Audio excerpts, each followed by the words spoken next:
Left SSA ఉద్యోగుల ఐక్యత SSA ఉద్యోగుల ఐక్యత ఎస్ఎస్ఏ ఉద్యోగుల ఐక్యత ఎస్ఎస్ఏ ఉద్యోగుల ఐక్యత only left one only left one आ जाओ सरदार మీరు బ్యాక్ రండి సార్ మీరు బ్యాక్ వచ్చేసి ఎస్ఎస్ఏ ఉద్యోగుల ఐక్యత రైట్ ఎస్ఎస్ఏ ఉద్యోగుల ఐక్యత ఎస్ఎస్ఏ ఉద్యోగుల ఐక్యత అన్న మీరు వచ్చేయండి నా బ్యాక్ సైడ్ అన్న మీరు బ్యాక్ సైడ్ వచ్చేసేయండి మీ పార్టీకి ఊరికి అలా అన్నట్టు రెడీ లెఫ్ట్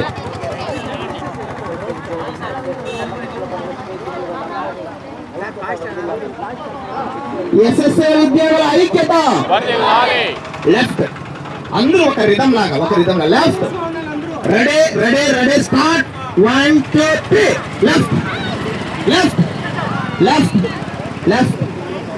లెఫ్ట్ కేజీబీవీ ఉద్యోగులకు ఇచ్చినటువంటి నోటీసులను వెంటనే కేజీబీవీ ఉద్యోగులకు ఇచ్చిన నోటీసులను వెంటనే కేజీబీవీ ఉద్యోగులకు ఇచ్చిన నోటీసులను వెంటనే సమగ్ర శిక్ష ఉద్యోగుల ఐక్యత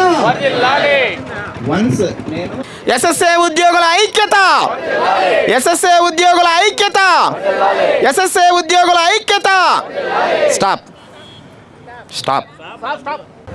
ఎస్ఎస్ఏ ఉద్యోగుల ఐక్యత ఎస్ఎస్ఏ ఉద్యోగుల ఐక్యత ఎస్ఎస్ఏ ఉద్యోగుల ఐక్యత ఎస్ఎస్ఏ ఉద్యోగుల ఐక్యత రెడీ స్టార్ట్ సార్ ఏం చేస్తున్నారు సార్ మేడం ఈ కేజీబీబీ వాళ్లకు షోకాజ్ నోటీసులు వచ్చినాయి అవి చల్లిమంట వేసుకుంటున్నాం మేడం దేనికి సార్ ఇవి మరి కాల్ చేస్తున్నారు అంతా మేడం ఇవి మేము సమగ్ర శిక్ష ఉద్యోగులు కేజీబీబీలో పనిచేస్తున్న వాళ్లకు మా న్యాయం ఎందుకంటే పాదయాత్రలో జగనన్న మమ్మల్ని రెగ్యులర్ చేస్తామని హామీ ఇచ్చాడు ఈరోజు రోడ్ల మీదకి వచ్చింటే ప్రభుత్వ అధికారులు మమ్మల్ని బెదిరింపులకు గురి చేస్తూ భయభ్రాంతులకు గురి చేస్తున్నారు అందుకోసం మేము ఈరోజు మాకు షోకాజ్ నోటీసులు వచ్చినటువన్నీ ఈరోజు చల్లిమంట వేసుకుంటున్నాం మేడం చలిమంట వేస్తున్నారా అవును మేడం మొత్తం పేపర్స్ అందరూ వేసేస్తున్నారు అందరూ వేస్తున్నారు మేడం మా అన్నమయ్య జిల్లాలో దాదాపు వచ్చేసి అన్ని మండలాలకు షోకాజ్ నోటీసులు వచ్చినాయి మేడం దానికి మేము ఖండిస్తున్నాం మేడం సార్ మేడం మీరు మాట్లాడండి మేడం సార్ మీరు మాట్లాడండి మేడం చలిమంట వేసుకుంటున్నారని ప్రతి ఒక్కరు పేపర్లన్నీ కాల్ చేస్తున్నారు ఏంటి ఈ ఉద్రిక్తత ఏం లేదు మేడం ఇప్పుడు మాకు ఈ ధర్నాకు చేయడం వల్ల మాకు ఎస్ఎస్ఏ వాళ్ళందరూ మళ్ళీ తీసుకొచ్చి షోకాజ్ నోటీసులు ఇచ్చారు కానీ మేము చేసేటటువంటిది న్యాయమైనటువంటిది అనే విషయాన్ని అర్థం చేసుకోకుండా ఇచ్చారు మా కడుపు మంటతో మేము చేసే ఈ ధర్నాకి వాళ్ళు ఇచ్చినటువంటి షోకాజ్ నోటీసుల్ని మేము చలమంటగా కాల్చుకోవడం జరిగింది ఈ విధానాన్నైనా చూసైనా సరే నెక్స్ట్ గవర్నమెంట్ మారి ఆ జగనన్న మా యొక్క బాధని అర్థం చేసుకొని మాకు ఎంటీఎస్ రెగ్యులైజేషన్ ఇస్తామని కోరుకుంటున్నాము మా బాధను అర్థం చేసుకుని జగనన్న మా యొక్క ఆర్తనాదాలను విని మీరు మా సమస్యల్ని వెంటనే పరిష్కరిస్తారని కోరుకుంటున్నాము ఈ పరిష్కారం చేయనప్పుడు ఈ సమ్మె కంటిన్యూ చేస్తామని కూడా మా కేజీబీ తరపున టీచర్స్ అందరి తరపున కూడా మేము చెప్తున్నాము థ్యాంక్ యూ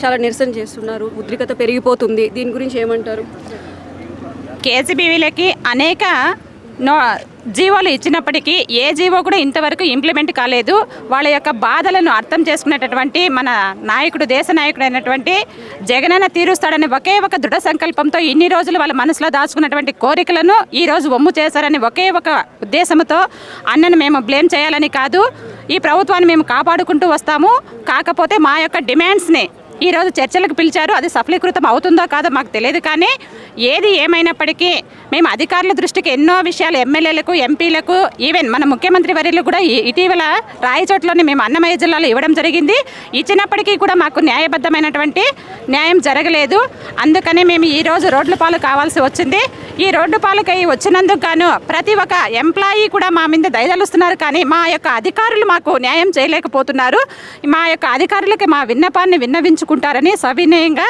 ఈ విధంగా మేము రోడ్డు ఎక్కడం జరిగింది కానీ పార్టీకి ఎప్పుడు కూడా మేము వ్యతిరేకులం కాము కాబట్టి ఈరోజు మా న్యాయపరమైన డిమాండ్ ఏంటంటే ఐఆర్ఓతో కూడినటువంటి 10 పద్దు కింద మమ్మల్ని తీసుకుంటూ మాకు ఇచ్చినటువంటి ఎంటీఎస్ కావచ్చు రెగ్యులర్ కావచ్చు అంటే తను ఇచ్చినటువంటి పాదయాత్రలో ఇదే రాయచోటి జిల్లాలో మాకు పాదయాత్రలో చెప్పినటువంటి మన జగనన్న ఏం చెప్పాడు, కాంట్రాక్ట్ ఎనీ కాంట్రాక్ట్ కానీ నేను రెగ్యులర్ చేస్తాను అని చెప్పారు, మాట ఇచ్చారు.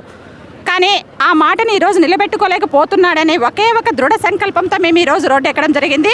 చివరి దశలో ఇప్పటి వరకు 5 సంవత్సరాల కాలంలో మాకు నెరవేరుస్తాడనుకున్నాము, కానీ లాస్ట్ మినిట్స్ కూడా దగ్గరకు పడింది. ఇంకా చేస్తాడా చేయడా, మా పైన ఎలాంటి ఉద్దేశం ఉంది అన్నగారికి అని ఈ మా బాధను వ్యక్తపరచుకోవడానికి మాత్రమే ఈ అక్క చెల్లెమ్మలు రోడ్డు ఎక్కడం జరిగింది. అన్నకి ఎప్పుడు మేము అధికారులు కానీ మా పై అధికారులు కానీ అన్నకు కానీ మేము ఎప్పుడు వ్యతిరేకం కాము. ఎస్ఎస్ఏ ఉద్యోగులందరినీ కూడా రెగ్యులర్ చేస్తారని సవినయంగా మీకు తెలియజేసుకుంటున్నాము. మేడం మీ పేరు చెప్పండి. నా పేరు రమాదేవి. మేము పార్ట్ టైం ఇన్స్ట్రక్టర్గా పనిచేస్తున్నాము. మేము 7 ఏళ్ళ నుంచి మాకు శాలరీస్ పెరగలేదు, చాలా ఇబ్బందులు పాలవుతున్నాము. చిన్నపిల్లలకి హాస్పిటల్లో చూపించడానికి కానీ ఆ డబ్బులు సరిపోవండి. మాకు 14,000 మాకు శాలరీ ఇస్తారు. 5 నెలల నుంచి అవి కూడా శాలరీస్ కరెక్ట్గా ఇవ్వలేదు. అందుకని మేము పోరాడుతున్నాము. కాదు మేడం, పిల్లల్ని సమ్మెకి తీసుకొస్తున్నారు, అది కాక పేపర్లు కాల్చి తర్వాత పుల్లు దండాలని చెప్పి ఇలా రోజుకొకటి సమ్మెలో భాగంగా చేస్తున్నారు. బిడ్డలు తీసుకురావడం ఎందుకు? చాలా ఇబ్బందిగా ఉంది. మాకు ఇంట్లో ఎవరు లేరు మేడం. మేము డ్యూటీకి కూడా పిల్లల్ని తీసుకెళ్తాము, అలాగైనా న్యాయం జరుగుతుంది. ఇక్కడికి తీసుకొస్తున్నాము. మరి ఫుడ్ కానివ్వండి, వాష్రూమ్స్ కానివ్వండి, ఇక్కడ ఏ సౌకర్యం లేకుండా రోడ్లో ఎండలో నిల్చుకోవడం పిల్లల్ని ఎందుకు? చాలా కష్టంగానే ఉంది మేడం. పిల్లలతో భరిస్తున్నాము ఈ ఎండకి. పిల్లల్ని తీసుకొని వాళ్ళకి ఇప్పుడు న్యాయంగా జరగకపోతే ఇంకెప్పటికీ జరగదు అని మేము ఇక్కడికి వచ్చాము. 4 ఏళ్ళు మేము పోరాడాము. ఇప్పటి వరకు మాకేమి మంత్రుల్ని కలిసాము, వినతి పత్రాలు ఇచ్చాము, ఎమ్మెల్యేలను కలిసాము, ఎమ్మెల్సీని కలిసాము. ప్రతి ఒక్కరు చూస్తారు, వినతి పత్రం చూస్తారు, కానీ మాకు ఇవ్వరు, మాకు చూడరు. న్యాయం అయితే జరగలేదు. అందుకని ఇప్పుడు మేము రోడ్లపైకి వచ్చాము. ఓకే మేడం, మీరు రండి మేడం. కాదు మేడం, జగనన్న గారు అధికారంలోకి వచ్చి 4 సంవత్సరాలు పైగా అయింది. ఇప్పుడు మీరు ఎలక్షన్ ముందుగా సమ్మె జరుగుతున్నారు, ముందుగా అంతా చేయలేదు ఎందుకు మేడం? మేడం, మేము ఎన్ని సంవత్సరాలు చాలామంది మా యూనియన్ నాయకులు అన్ని విధాలుగా వాళ్ళు సకల విధాలుగా వాళ్ళు మమ్మల్ని డ్యూటీలో పెట్టి వాళ్ళు అన్ని పోరాటాలు చేశారు. చలో విజయవాడ కానీ అనేక సందర్భాల్లో అందరు మంత్రుల్ని, ఎంపీలని, ఎమ్మెల్యే అందరినీ కలిశారు. అందరికీ వినతి పత్రాలు ఇచ్చారు. అందరూ సానుకూలంగా స్పందించారే తప్ప మాకైతే చూస్తామని అలాగే డిలే అయిపోయింది. అంటే ఇప్పుడు చివరి మినిట్లో ఎందుకు వచ్చాము అని అంటే, ఈ మినిట్లో మేము రాకపోతే ఇప్పుడు 7 years అయింది మేడం మాకు జీతాలు పెరిగి. మా జీతం వచ్చి 14,200. ఆ జీతం కూడా 5 నెలలు 4 నెలలు తర్వాతే వస్తుంది. అయితే జగనన్న గారు పాదయాత్రలో ఇచ్చినటువంటి హామీలు ఏవైతే ఉన్నాయో, అయితే అన్న అసెంబ్లీలో కూడా మా గురించి మాట్లాడారు. ఎస్ఎస్ఏలో పనిచేసే వాళ్ళు అన్ని డిపార్ట్మెంట్స్ వాళ్ళు ఏ దానికైతే అంటే సిఆర్పీలు కావచ్చు, పార్ట్ టైం ఇన్స్ట్రక్టర్ కావచ్చు, ఎంఐఎస్ కావచ్చు, ప్రతి ఒక్కరూ దానికి తగినంత క్వాలిఫికేషన్ ఉన్న వాళ్ళు మాత్రమే ఉన్నారు. ఎవరు కూడా క్వాలిఫికేషన్ లేని వాళ్ళు లేరు. అందరూ వెల్ క్వాలిఫైడ్ అని అన్నకు తెలుసు. అన్న దాని గురించి ప్రస్తావించారు కూడా.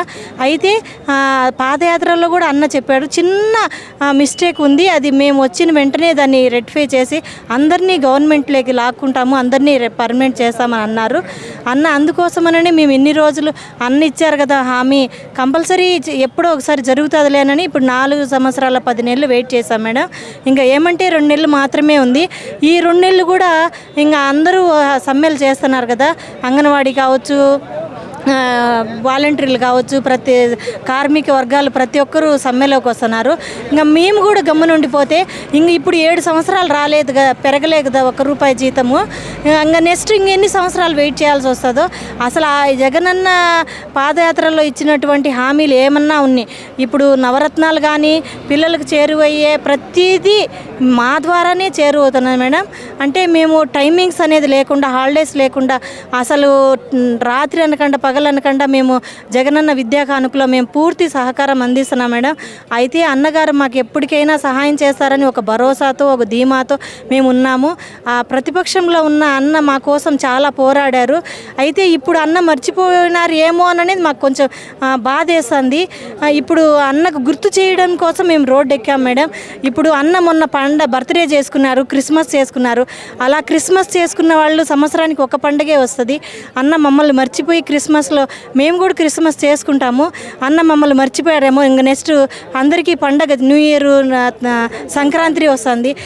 కనీసము ఆ టైంలో అన్న ఒక శుభకరమైన ఒక ఏదన్నా మాకు ఇస్తే మా జీవితాలు, మా కుటుంబాలు, మా ఫ్రెండ్స్, మా పిల్లలు మేమందరం సంతోషించి ఎప్పటికీ అన్నకు గుర్తు పెట్టుకునే వాళ్ళగా, ఎప్పటికీ అన్నకు రుణపడి ఉండేవాళ్ళగా మేము ఉంటామనని ఈ సభాముఖంగా కోరుకుంటాం మేడం. మేము పార్ట్ టైం ఇన్స్ట్రక్టర్ మేడం. ఇస్తూ ఉన్నారు. వాళ్ళ యొక్క కష్టము కళ్ళారా చూసి ఏం విషయం అని చెప్పి మన రెడ్డి భూషణ్ గారిని తర్వాత గంగయ్యని వీళ్ళని అడిగి మీకు చాలా న్యాయమైనటువంటి కోరిక కాబట్టి నా యొక్క మద్దతు వచ్చి మీ దగ్గరికి వచ్చి తెలుపుతానని చెప్పి కోరుకొని మీ దగ్గరికి వచ్చి తెలియజేస్తున్నాను.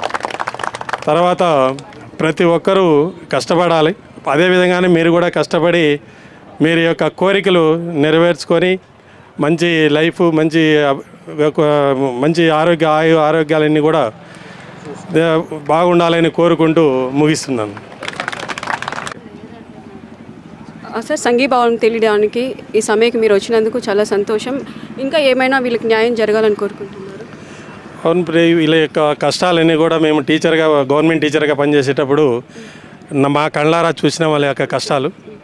కాబట్టి వీళ్ళ యొక్క నిరవధిక సమ్మెకు నేను కళ్ళారా వీళ్ళ యొక్క కష్టాలు చూసినాను కాబట్టి సంఘీభావం తెలుపడానికి వచ్చినాను.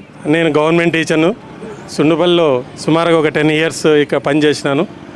తర్వాత ట్రాన్స్ఫర్ అయ్యి వేరే రామాపురం మండలంకి వచ్చినాను.